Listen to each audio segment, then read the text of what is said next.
오늘 주일을 맞이해서 예배에 참여한 여러분들에게 하나님의 은혜와 사랑과 축복이 함께 하시기를 축원합니다. 오늘 우리가 읽은 베드로전서 말씀을 처음 받았던 수신자들이죠. 성도들도 똑같은 마음이었습니다. 그들은 로마 전역에 흩어졌던 믿음을 가지고 살았던 나그네들이었습니다. 당시 네로 황제의 잔혹한 박해 아래서 그들은 집을 잃고 직업을 잃고 심지어는 목숨까지 위협받는 극심한 고난 속에 있었습니다. 세상적인 눈으로 보면 그들의 인생은 끝난 것처럼 보였습니다. 그런 상황에서 그들에게 가장 필요했던 것은 문제를 해결하기 위한 기술이나 세상의 어떤 안전이 아니었습니다. 그들이 붙잡아야 했던 것은 하나님 안에서 흔들리지 않는 희망이었습니다. 우리 역시도 마찬가지입니다. 우리는 주일 예배당 문을 나서는 순간 다 여러분이 살아가는 삶의 현실의 무게를 짊어지게 됩니다. 아침마다 펼쳐지는 뉴스는 전쟁의 속보로, 또 경제적인 불안, 사회적인 갈등, 국제적인 긴장 등의 부정적인 요소들로 가득 차 있습니다. 그래서 많은 성도들은 이런 말을 합니다. 목사님, 그래도 한 주간 세상에서 살다가 성전에 나와서 주일 예배를 드리면 참 은혜가 되고 마음에 평안이 있는데, 그런데 집에 돌아가서 월요일이 되면 다시 무거운 짐을 진 것처럼 우리 앞에 현실이 또 닥쳐옵니다. 저도 여러분의 모습을 볼 때 그렇겠구나 하는 공감을 갖습니다. 세상에서 우리가 믿음을 지킨다는 것은 결코 쉬운 일이 아닙니다. 그러나 눈앞에 어려움이 사라지지 않아도 흔들리는 현실을 버티고 살아낼 힘이 과연 어디에서 오는 것일까? 정말 우리가 믿음을 가지고 사는데 이 세상을 버텨낼 만한 그런 힘, 그런 에너지가 어디서 오는 것일까? 오늘 우리에게 주신 이 사도 베드로의 증언에 의하면 사도 베드로는 우리처럼 탄식하고 낙심한 것이 아니라 오히려 이렇게 외쳤습니다. 3절 말씀인데요. 같이 한번 읽어봅시다. 크게 읽으세요. 시작. 우리 주 예수 그리스도의 아버지 하나님을 찬송하리로다. 자, 사도 바울은 나도 이제는 끝이다. 내 한계가 여기까지다. 그렇게 해서 낙심하고 탄식하는 것이 아니라 그 어려운 상황에 살았던 사도 베드로도 우리를 향해서 하나님을 찬송하리로다 라고 확신을 가지고 증거했습니다. 사랑하는 성도 여러분, 어떻게 이런 고백이 가능할까요? 베드로는 분명히 알고 있었습니다. 고난은 성도에게 맞춤표가 아니라 하나님이 우리에게 새로운 인생의 장을 열어간다는 것을 분명히 베드로는 알았습니다. 이 베드로의 확신에 찬 고백이 오늘 말씀을 듣는 여러분에게도 있어지기를 주님의 이름으로 축원합니다. 그러면 산 소망이 어떻게 새로운 시작의 출발점이 되는지를, 그리고 우리는 어떻게 살아야 하는지를 오늘 말씀을 통해서 깊이 생각하고 그리고 결단하고 또 세상에 나가서 도전하는 여러분들이 되기를 주님의 이름으로 축원합니다. 첫 번째는 산 소망의 근거가 무엇인가 하는 겁니다. 먼저 우리가 기억해야 할 사실은 우리의 소망이 결코 막연한 낙관론이 아닙니다. 그냥 뜬구름 잡듯이 막연한 것이 아니라는 점입니다. 그 소망이 우리 인생의 새로운 출발점이 되는 분명한 이유를 사도 베드로는 확실하게 밝히고 있습니다. 3절 하반절인데 또 같이 한번 읽겠습니다. 시작.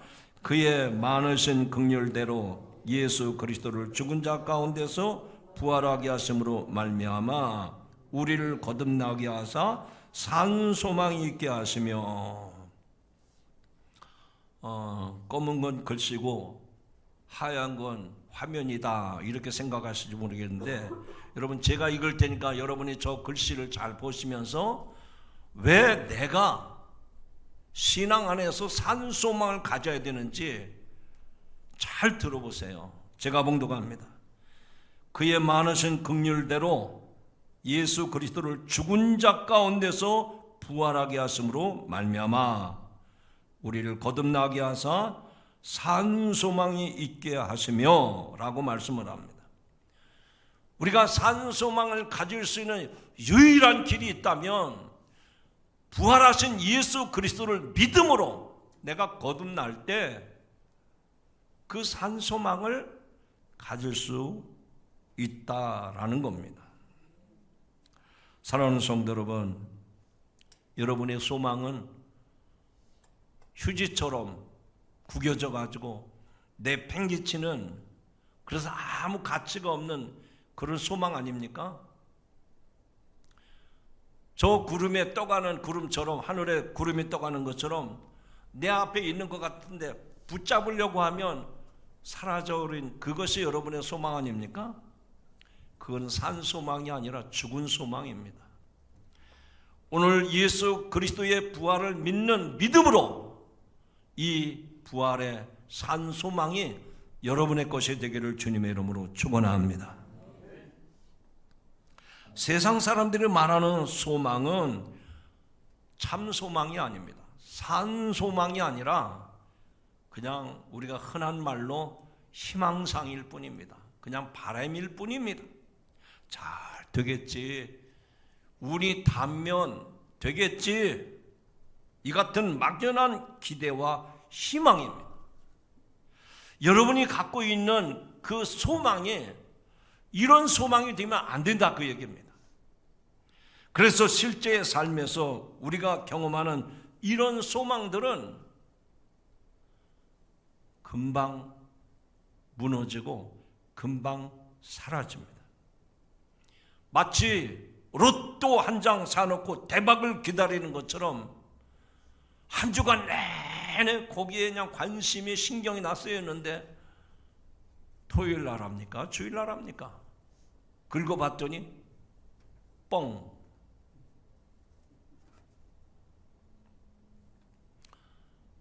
거기에 소망을 두었는데 그냥 휴지 조각이 된 거예요. 휴지 조각. 많은 이들은 소망을 자기의 의지나 노력에서 찾는 사람도 있습니다. 그래서 어떤 목표를 세우고 그것을 이루면 자기 인생이, 자기의 삶이 달라질 것이라고 믿습니다. 그래서 꿈은 이루어진다, 이런 슬로건을 내걸고 거기에 분투하고 거기에 수고하고, 어쩌면 우리 사회를 움직이는 원동력 중에 이런 꿈, 이런 소망을 갖는 것도 우리 사회를 이끌어가는 원동력 중에 하나입니다. 그러나 아무리 의지가 강해도 인간의 한계를 뛰어넘을 수는 없습니다. 건강 하나만 무너져도, 관계 하나만 틀어져도 그렇게 공들여 쌓아놓은 성취와 계획이 하루아침에 무너져 내립니다. 자기의 힘으로 붙잡으려는 소망은 마치 모래 위에 세운 집과 같습니다. 그런데 오늘 우리에게 증거한 사도 베드로의 말씀을 보니까 허망한 소망이 아니라, 죽은 소망이 아니라 산 소망을 가지라고 우리들에게 말씀하고 있습니다. 사랑하는 성도 여러분, 다시 한번 이 아침에 두 주먹을 불끈 쥐고 하나님, 썩지 않고 쇠하지 않는 이 산 소망을 내게 주옵소서 속으로 기도하시길 주님의 이름으로 축원합니다. 서두에 말씀드렸습니다. 우리가 그리스도 안에서 갖는 이 소망이 헛되지 않은 것은 무엇 때문이라고 했습니까? 내가 믿는 예수는 죽지 않고 다시 살아나셨기 때문에, 그래서 우리의 소망은 산 소망이 되시는 것입니다. 예수님은 무덤에 갇혀 계시지 않습니다. 죽음을 이기고 부활하셨습니다. 그 부활의 능력이 우리를 거듭나게 했단 말이에요. 다시 살게 하셨단 말이죠. 우리가 예수 안에 있을 때 과거의 죄와 사망의 법은 끝이 나고 새로운 생명의 역사가 시작이 되는 거예요. 제가 여기서 여러분 한 분 한 분을 뵐 때는요, 다 산소망이 다 충만한 것 같아요. 근데 그때 가보면 안다니까요. 언제입니까? 죽음의 문턱에 섰을 때, 가족의 죽음으로 이별을 고할 때 산소망이 있는 사람은 하늘의 소망이 있기 때문에 그렇게 슬퍼하고 낙심하고 절망하지 않아요. 근데 산소망이 아니라 죽은 소망을 가진 사람은요, 애걸복걸 통곡하고 울고불고 난리가 납니다. 오늘 이 산소망의 실체를 사도 베드로가 4절에서 말씀합니다. 여러분 4절을 또 크게 읽읍시다. 시작. 썩지 않고 더럽지 않고 쇠하지 아니하는 유업을 잊게 하시나니 곧 너희를 위하여 하늘에 간직하신 것이라. 우리가 갖고 있는 이 소망이 썩지 않고 쇠하지 않고 더럽지 않고, 심지어는 저와 여러분에게 그것을 유업으로 이어가게 하셨단 말이에요. 너희를 위해서 하늘에 간직하신 것이라 라고 말씀을 합니다. 베드로가 증거하는 이 산소망의 실체는 어떤 관념적인 우위로나 막연한 긍정이 아닙니다. 성경은 이를 매우 구체적인 법적인 용어를 썼어요. 유업이라고 하는 말, 달리 말하면 상속이라는 말인데, 하나님 나라를 그대로 내가 상속받게 된다 이거예요. 천국을 그대로 상속받게 된다 이거예요. 아멘을 안 해도 산소망을 가진 사람은 하늘나라를 상속받는 줄로 믿습니다. 세상의 소망은 시간이 지나면 다 썩습니다. 돈도 명예도 젊음도 결국은 다 쇠퇴합니다. 그러나 하나님께서 우리를 위해 준비해 주신 유업은 쇠하지 않습니다. 썩지 않습니다. 왜냐하면 부활하신 주님이 확실히 보증하시는 상속을 우리에게 허락해 주었기 때문입니다. 사랑하는 성도 여러분, 여러분이 내 인생의 젊음이 다 지나갔다고 마음 한구석으로 낙심이 되는 분 아니 계십니까? 통장에 잔고가 비었다고 어깨가 쭉 늘어져 있지는 않습니까? 여러분 육신의 건강에 점점 쇠하여지고 있다고 그래서 낙심하고 있지는 않습니까? 확신하건대 부활의 신앙으로 거듭난 우리에게는 하늘에 간직된, 하늘나라에 간직된 어마어마한 유업이 저와 여러분에게 상속됨을 믿으시기 바랍니다. 이 소망을 가진 사람은 땅의 궁핍함 때문에 절대로 낙심하지 않습니다. 절대로 무너지지 않아요. 이 세상 것과는 비교할 수 없는 하늘의 그 모든 것들이 내게 상속으로 오기 때문에, 더 구체적으로 말씀드리면 이 세상 사는 것보다 그 나라 빨리 가고 싶은 게 사실이죠. 제가 역으로 질문해 봅니다. 여러분, 만약입니다. 사실이 아니고 만약에 오늘 하나님께서 여러분의 영혼을 오늘 밤에 부르신다면 두 팔 벌리고 아멘 주 예수여 오시옵소서, 나를 천국으로 인도해 주십시오. 그럴 분 손 들어. 한 사람도 없잖아요. 봐요. 아무개야 내 소원이 다 됐다. 내가 너를 천국으로 데려가리라. 하나님 천국은 좋긴 좋은데 조금 좀 생각 좀 해보고요. 오늘 말고 다음에 안 되겠습니까? 이러실 분들이 대부분이에요. 사랑하는 성도 여러분, 여러분의 삶의 소망이 산 소망이 예수 그리스도의 부활로 확신해지기를 주님의 이름으로 축원합니다. 두 번째는 우리가 부활의 신앙으로 산 소망을 가진다고 했는데 한 가지 의문이 생깁니다. 우리가 산 소망을 가졌다면 왜 여전히 우리의 삶에는 이런 고난이 끊이지 않고 계속되는가 하는 문제입니다. 우리가 산 소망을 가졌다면 이 땅에서도 천국을 경험하며 살아가야지 왜 이렇게 고통과 아픔과 이런 슬픔들이 계속되고 있는가? 거기에 대해서 사도 베드로가 6절에서 해답을 제시합니다. 자, 6절 또 읽어보겠습니다. 시작. 그러므로 너희가 이제 여러 가지 시험으로 말미암아 잠깐 근심하게 되지 않을 수 없으나 오히려 크게 기뻐하는도다.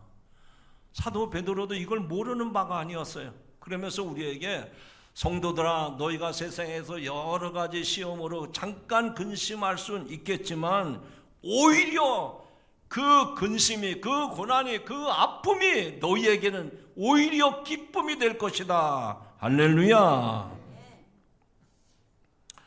여러분, 우리가 믿음 생활하는 성도라고 해서 질병이 피해가고 있습니까? 성도라고 해서 우리들에게 경제적인 위기가 비껴가고 있습니까? 아닙니다. 예수 믿고 신앙생활에도 건강에 어려움이 오고 경제적인 위기가 오고 우리가 이 세상에서 여러 가지 위기를 다 당하고 살아갈 수 있습니다. 그러나 믿음의 성도라고 하면 믿지 않은 사람과의 분명한 차이가 있습니다. 그것은 내게 준 그 아픔, 내게 주어진 고난, 내게 주어진 그 시험이 분명한 뜻이 있고 분명한 목적이 있다는 겁니다. 여러분, 금을 재련하는 과정을 아십니까? 사도 베드로는 이 고난을 믿음의 확실함을 증명하는 과정으로 설명을 했어요. 저 사진을 한번 보십시오. 금을 재려내는 과정입니다. 금광석에서 손금을 얻으려면 수천 도의 뜨거운 용광로에 넣어야 합니다. 그 뜨거운 불을 통과할 때 비로소 불순물이 빠져나가고 순도 99.9%의 정금이 나오는 겁니다. 하나님께서 우리 인생에 고난의 불을 허락하시는 이유는, 고난을 허락하시는 이유는 우리를 태우기 위함이 아니라 우리 안에 섞여있는 세속적인 욕심, 자기의 의, 그리고 교만이라고 하는 불순물을 제거하기 위해서 때로는 고난도, 때로는 아픔도, 때로는 슬픔도 주신단 말이에요. 그런 것들이 올 때마다 그것만 쳐다보고 낙심하고 좌절하지 말고 이 고난과 이 슬픔과 아픔을 통해서 하나님이 나를 정금같이 쓰시려고 하는구나, 그런 비전과 그런 안목이 여러분에게 있어지기를 주님의 이름으로 축원합니다. 축원합니다. 기억하시기 바랍니다. 지금 여러분이 겪고 있는 고난은 여러분을 무너뜨리는 재앙이 아니라 여러분을 보석으로 만드시는 하나님의 정교한 손길입니다. 이 연단을 통과할 때 우리의 믿음은 금보다 더 귀한 것이 되어서 예수님 오실 때에 칭찬과 영광을 얻게 될 것입니다. 저는 이 말씀을 설교하면서 묵상을 하는데 그런 생각이 드는 거예요. 문득 제게 그 저만의 느낌입니다. 우리가 이런 고난과 슬픔과 아픔을 잘 견뎌내고 하나님의 뭔가 뜻이 있겠구나, 그래서 기도하면서 이겨내면 정금처럼 우리들의 머리에다가 주님 앞에 설 때에 정금 같은 면류관을 탁 씌워줍니다. 내가 한 건 아무것도 없는데 오직 믿음으로 인내한 것뿐인데, 그런데 그냥 왕관처럼 우리 머리에다가 그냥 정금으로 만든 면류관을 탁 씌워줍니다. 근데 요만한 시험 하나도 못 이기고 매일 낙심하고 불평하고 좌절하고 교회를 나가느니 마느니 뭐 하나님이 살아계시니 안 살아계시니, 그런 사람도 예수 믿기 때문에 천국은 가죠. 가는데 고난과 슬픔을 이겨낸 사람은요, 주님 앞에 설 때 정금 같은 왕관을 탁 멸관으로 쓰는데, 하나님 나는 없습니까? 야, 너는 개털모자나 써라.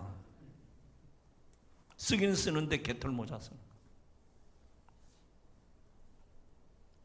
사랑하는 성도 여러분, 오늘 저와 여러분 이 세상 살면서 여러 가지 아픔도 있고 고난도 있고 슬픔도 있고 여러 가지 문제가 많아요. 그러나 그 문제를 통해서 우리를 빚어가시는 하나님을 바라보는 그런 성도 여러분들이 되시기를 주님의 이름으로 축원합니다. 세 번째는, 산 소망을 가진 성도는 그러면 이 세상에서 어떻게 살아야 될까? 우리가 예수 그리스도를 믿고 세상에서 환난과 시련과 아픔과 슬픔이 많은데 이것을 잘 극복해내면서 과연 어떻게 살아야 될까 하는 겁니다. 오늘 본문 말씀 8절과 9절은 우리가 살아가야 할 방향을 정확하게 제시하는데, 먼저 8절 말씀을 같이 읽어봅니다. 시작. 예수를 너희가 보지 못하였으나 사랑하는도다. 이제도 보지 못하나 믿고 말할 수 없는 영광스러운 즐거움으로 기뻐하리니. 여러분, 우리가 예수님을 믿고 부활의 신앙을 가지고 있는데 예수님은 눈에 보이지 않잖아요. 그래서 낙심도 되고 뭐 지푸라기도 잡고 싶은데 뭔가 좀 없어요. 그러나 뭐라고 했습니까? 말할 수 없는 영광스러운 즐거움으로 기뻐하나니라고 말씀합니다. 이게 믿음의 신비입니다. 믿음의 비밀입니다. 우리는 2000년 전 예수님을 육안으로 본 적이 없습니다. 하지만 성령 안에서 우리는 그분을 만나고 그분의 음성을 듣고 그분의 사랑을 느끼고 있습니다. 여전히 우리의 환경은 어둡습니다. 박해는 계속되고 있습니다. 하지만 주님을 향한 사랑이 우리 안에 들어올 때에 이 고통의 현장을 말할 수 없는 영광의 즐거움으로 변하게 될 줄로 믿습니다. 그러므로 우리의 시선은 땅에서 결과가 아니라 하늘의 결국에 있음을 기억하시기 바랍니다. 그래서 사도 베드로는 9절에서 그 말씀을 이렇게 증거합니다. 자, 9절입니다. 9절입니다. 시작. 믿음의 결국 곧 영혼의 구원을 받음이라. 믿음의 결국은 영혼의 구원을 받음이라. 즉, 이 말은 어떤 의미가 있는 거 아니? 우리는 이미 승리가 보장된 경주를 하는 사람들이라 하는 얘기입니다. 내가 그 인생을 다 달려가 본 다음에 우승을 하는지 꼴찌를 하는지 그때 가서 아는 게 아니고 이미 우리는 승리를 쟁취한 사람들이에요. 그래서 주님과 함께 달려가면 되는 겁니다. 사랑하는 성도 여러분, 여러분의 어깨를 짓누르는, 여러분의 발걸음을 무겁게 하는, 여러분의 마음을 천근만근 짓누르는 그 어떤 것이 있습니까? 오늘 이 말씀을 통해서 소망을 가지시기 바랍니다.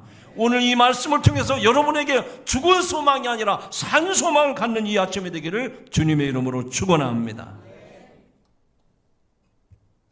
꼬린 지점이 너무나도 정확한데 명확한데 중간에 조금 힘들다고 포기하시겠습니까? 그렇지 않습니다. 결승선이 가까울수록 우리는 더 힘차게 달려야 합니다. 이제 말씀을 맺고자 합니다. 사랑하는 성도 여러분, 우리 인생의 대차 대조표를 보면서 그래, 우리는 인간이야. 내 인생은 이게 한계야. 나는 여기가 끝이야.